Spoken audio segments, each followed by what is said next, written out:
FBR की jobs में sir medical किस तरह से होगा, मेडिकल में हमने हमारी क्या क्या चीज़ें चेक होती हैं, क्या पाइल्स चेक होती है, क्या आप बाजू के एंगल चेक होते हैं, क्या नी नॉकिंग चेक होती है, क्या एल्बो का एंगल, उसके अलावा फ्लैट फिट हमारे चेक होते हैं, पाइल्स चेक होती है, हेपेटाइटिस चेक होता है, HIV चेक होता है, किस तरह से हमारा मेडिकल होता है, मेडिकल में हमें क्या क्या करना चाहिए, किस तरह से हम कामयाब हो सकते हैं। आज की मेरी वीडियो जी के एफबीआर में जो भर्तियां हो रही है उसमें मेडिकल किस तरह से होगा और आपको क्या क्या चीजें तैयार करनी होगी, किस तरह से एहतियाती तदाबीर करनी होगी कि आप मेडिकल टेस्ट में कामयाब हो जाओ। अस्सलाम वालेकुम व्यूअर्स, मैं रजा बुखारी हूं और आप देख रहे हैं बुखारी स्पीक्स यूट्यूब चैनल। इस चैनल पे हम आपके लिए मुख्तलिफ सर्विस ओरिएंटेड वीडियोस बनाते हैं और आपको बताते हैं कि आपने अपनी डिजायर जॉब्स किस तरह से हासिल करनी है, इदारों के साथ एफिलिएट रहना है, पाकिस्तान से मोहब्बत करनी है, पाकिस्तान को आगे लेके चलना है, तरक्की दिलाने में अपना किरदार अदा करना है, दीगर किसी सरगर्मी में एक्टिविटी में हिस्सा बिल्कुल नहीं लेना है। आप लोगों का काम सिर्फ और सिर्फ अपने करियर को ग्रूम करके पाकिस्तान की तरक्की में अपना हिस्सा डालना है।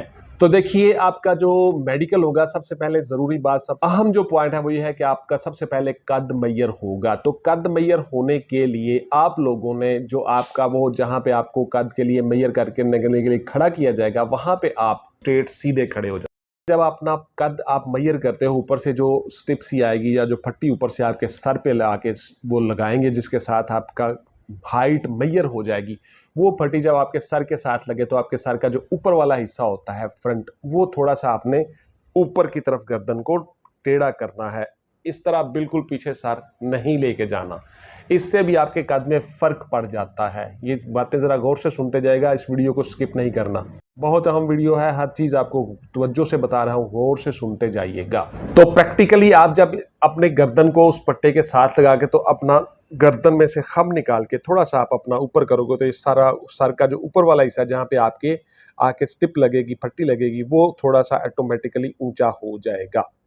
तो इसको अगर आप यूं पीछे कर लोगे तो ये नीचे हो जाएगा थोड़ा सा। इसको आप थोड़ा सा स्ट्रेट करोगे ऊपर की तरफ अपनी गर्दन को अकड़ाओ में, तो इस तरह से आपका कद आध इंच तकरीबन ज्यादा हो जाता है। ये गलतियां आप करते हो, इसलिए ये सारी की सारी चीजें वीडियो में आपको बता रहा हूं प्रैक्टिकली कि आप किस तरह से उसमें अपने कद को एनहांस कर सकते हो, बढ़ा सकते हो। ये हो गया पहला स्टेप। दूसरा स्टेप, आपकी जो चेस्ट होती है, जब आप मैयर करवाते हो अपनी चेस्ट, तो उस चेस्ट को मैयर करवाते हुए आप पहले ही अपनी सांस फुला के खड़े हो जाते हो। पहले आप नॉर्मल रहोगे, उसके बाद फिर आपको जब बॉडी में सांस भरने के लिए, एक्सपैंड करने के लिए कहा जाएगा, फिर आप सांस अच्छी तरह से उसमें भरोगे और बॉडी को बाहर निकालोगे। पहले आप बिल्कुल नॉर्मल रहोगे, जब आपको सांस लेने के लिए कहा जाएगा तब, बिकॉज आपकी जो एक्सपेंशन है, जो एक्सपैंड करके छाती को फुलाव है आपका, वो 1.5 से 2 इंच होना चाहिए। तो अगर आपने पहले ही उसमें से सांस भर ली और अकड़ के खड़े हो गए आप, तो फिर आपकी एक्सपेंशन एक्सपैंड नहीं हो सकेगी चेस्ट। ये भी गलती करते हैं बच्चे और इस तरह से आप फेल हो जाते हो। ये हो गई जी दो चीजें, ये आपने तवज्जो रखनी है, आपके चेस्ट भी पूरी हो जाएगी और आपका कद भी पूरा हो जाएगा इंशाल्लाह ताला।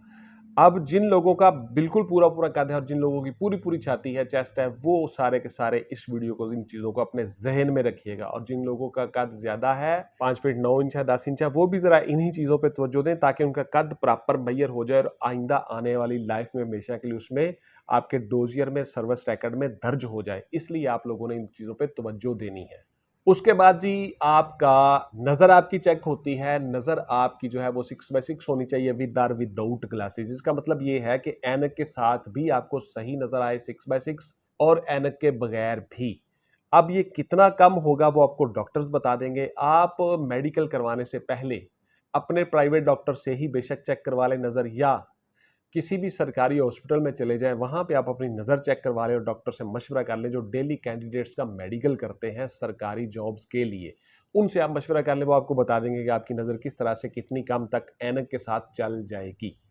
उसके बाद आपका आ जाएगा अगला मरहला। अगले मरहले में जी आपका हेपाटाइटिस जरूर चेक होगा। आप बिफोर टाइम इसको चेक करवा लें। हेपाटाइटिस A, B, C तमाम आपके चेक होंगे और अगर आपको कोई मसला है तो उसकी इंजेक्शन, वैक्सीनेशन उसके अवेलेबल है। वैक्सीनेशन हो जाती है, आप उसको क्योर कर सकते हो और उसकी बीमारी को ख़त्म कर सकते हो। इसलिए आप बिफोर टाइम आप ये चीज़ें चेक करवा लें। हेपेटाइटिस आपका ज़रूर चेक होगा। उसके बाद जी आपकी बवासीर चेक होती है, पाइल्स, वो भी चेक करवा लें डॉक्टर से। ऑलरेडी आप ये सारी चीज़ें क्लियर कर लें। उसके बाद आपकी HIV भी चेक होगा जी। HIV का भी आपका टेस्ट होना चाहिए, मुकम्मल अपनी बॉडी का टेस्ट आप करवा लें, HIV भी करवा लें, डॉक्टर से मशवरा कर लें, ये सारी चीज़ें भी आपकी चेक होंगी। उसके बाद आपकी शुगर चेक होगी, ब्लड शुगर भी चेक होगी और यूरिन की आपकी शुगर भी चेक होगी। तो इसलिए ये भी क्योरेबल है, ये सारी चीज़ें हो सकती हैं, आप आसानी से उस पे काबू पा सकते हो। आप अपनी शुगर को कंट्रोल कर सकते हो, आपकी शुगर दोनों तरह से चेक होगी, ब्लड से भी और यूरिन से भी। उसके बाद सीबीसी आपका होगा, ब्लड में से कोई बीमारी तो नहीं है, वो सारी चीज़ें चेक हो जाएंगी, इसलिए आपने सीबीसी ज़रूर करवानी है, यानी कंप्लीट ब्लड टेस्ट आपका ज़रूर होना चाहिए। उस तरह से आपको अपनी बॉडी के बारे में पता चल जाता है, बॉडी के मुतल्लिक हर चीज़ आपके इल्म में आ जाती है कि आपकी बॉडी में कोई मसला, कोई प्रॉब्लम तो नहीं। ये सारी चीज़ें आपकी ज़रूर चेक होंगी जी, और यही मेडिकल आपका हो के फिर आपका डिपार्टमेंट के साथ आपके डोजियर सर्विस रिकॉर्ड में लग जाता है और वहीं से आपकी तनख्वाह पे शुरू हो जाती है और जॉब का आगाज हो जाता है। उसके बाद जी आपकी साइकोलॉजिकली आपको चेक कर लिया जाता है, साइकाट्रिस्ट आपको देख लेते हैं कि आपको दिमागी तौर पे बीमारी तो नहीं, कोई परेशानी तो नहीं, नेगेटिव तो नहीं सोचते हो, किसी किस्म की बीमारी आपको नहीं, नेगेटिविटी तो आपके अंदर नहीं है, कोई रिजिड किस्म के बंदे तो नहीं हो, कोई जुनूनी किस्म के बंदे तो नहीं हो, मजहबी जुनूनी तो नहीं हो, इस तरह से यानी एक नॉर्मल ह्यूमन बीइंग आप होने चाहिए। तो आपका साइकोलॉजिकल टेस्ट भी हो जाता है। साइकोलॉजिकल टेस्ट में मेरी एक डिटेल से वीडियो पड़ी है चैनल पे, वो ज़रूर देख लें। उस वीडियो में मैंने डिटेल के साथ आपको हर चीज़ बताई है कि साइकोलॉजिकली आपने किस तरह से पास होना है और उसमें क्या क्या चीज़ें और किन किन चीज़ों का आपने ध्यान रखना है, वो सारी चीज़ें भी मैं बता चुका हूँ उस वीडियो में, उसको गौर से देख लीजिएगा। 10 मिनट की वीडियो होती है, अपनी लाइफ के लिए 10 मिनट ज़रूर निकाल लिया करें। उसके बाद जी आपके इलाके में आप जहां भी रह रहे हो, ये जरा गौर से सुन लीजिएगा, चाहे आप किसी गांव में रह रहे हो, किसी तहसील में, किसी दूर दराज इलाके में, तो आपका जो THQ होता है, तहसील हेडक्वार्टर हॉस्पिटल, उसके बाद आपका DHQ होता है, डिस्ट्रिक्ट हेडक्वार्टर हॉस्पिटल, उसमें या आपके जो इलाके में जो भी सरकारी हॉस्पिटल है वहां पे आप जरूर जाएं, विजिट करें और उनके AMS या MS को मिलें, असिस्टेंट मेडिकल स्टूडेंट या मेडिकल स्टूडेंट को मिलें, उनसे मशवरा करें, उनसे मेडिकल करवा के बिफोर टाइम आप रख लें। और अगर खुदा न खास्ता कोई आपको बीमारी है, परेशानी है, तो वो भी आपके सामने आ जाएगी। और अगर नहीं है तो आपको पता चल जाएगा कि आपका मेडिकल होता किस तरह से है। इस तरह से आप मेडिकल में पास हो जाते हो, चाहे कोई भी जॉब हो, FBR की हो, पुलिस की हो, मिलिट्री की हो। आपको बिफोर टाइम अपनी बॉडी को अच्छी तरह से एग्जामिन करवा लेना चाहिए, टेस्ट करवा लेने चाहिए, ताकि आपकी ये सारी चीजें क्लियर हो जाएं। अच्छा जी, मेडिकल में आपका जो FBR का जो मेडिकल है, इसमें आपके फ्लैट फीट इतनी अहमियत नहीं है, इतनी इंपॉर्टेंस नहीं है जितनी आपकी मिलिट्री में होती है या पुलिस में होती है। आपके फ्लैट फीट चल जाएंगे, लेकिन आपको उनके ऊपर भी वर्क करना चाहिए, उसकी भी एक्सरसाइजेज हैं, आप उसमें भागें, रनिंग करें, पुशअप, सिटअप, चिनअप्स लगाएं, अपनी बॉडी को एंगल और शेप में लेके आए, तो आपकी फ्लैट फिट भी खत्म हो सकते हैं। ये कोई ऐसी चीज नहीं है कि आपको जनाब ये बिल्कुल ही भी खत्म नहीं हो सकते, फ्लैट फिट आपके सही हो सकते हैं। अब मेहनत करनी है बेटा, practice makes a man perfect. अगर आप उसमें प्रॉपर प्रैक्टिस करोगे हर रोज, तो आपके वो चीज भी खत्म हो सकती है एक्सरसाइज से, मश्क से।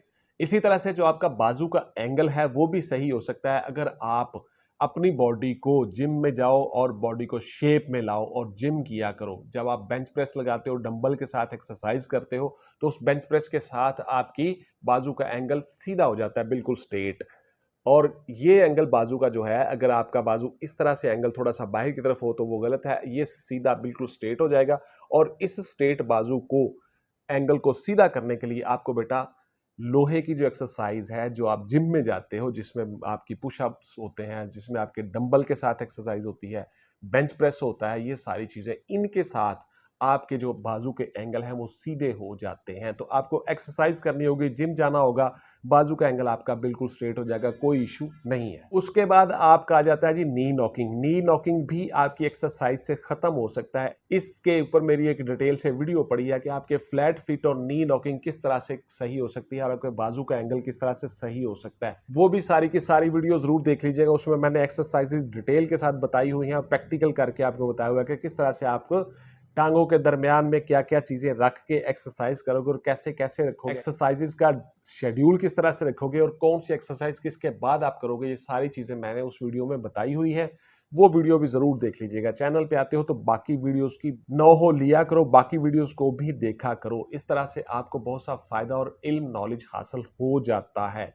इंशाल्लाह बहुत जल्द मैं पॉडकास्टिंग भी शुरू करने वाला हूं। पॉडकास्टिंग में मैं आपको डिटेल के साथ हम डिस्कस किया करेंगे, मेरे साथ एक दो बंदा और होगा, वो सारे के सारी चीज़ें हम डिस्कस किया करेंगे और डिटेल से आपके सवालों के जवाब दिया करेंगे। पॉडकास्टिंग में इंशाल्लाह बहुत जल्द हम आ रहे हैं। तो ये थी जी मेरी आज की वीडियो के किस तरह से आप मेडिकल में फिट हो जाते हो, एफबीआर में मेडिकल आपका किस तरह से होगा, क्या क्या चीज़ें चेक होंगी, किस किस तरह से आप उसमें कामयाब हो जाओगे। उम्मीद है आपको बहुत सी इन्फॉर्मेशन इस वीडियो के जरिए से मिल जाएगी।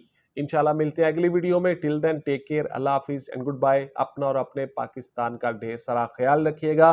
किसी दीगर सरगर्मी में हिस्सा नहीं लेना, पाकिस्तान के साथ लॉयल रहना है, मोहब्बत करनी है, अपने फ्यूचर की तरफ सिर्फ और सिर्फ तवज्जो देनी है। पाकिस्तान जिंदाबाद।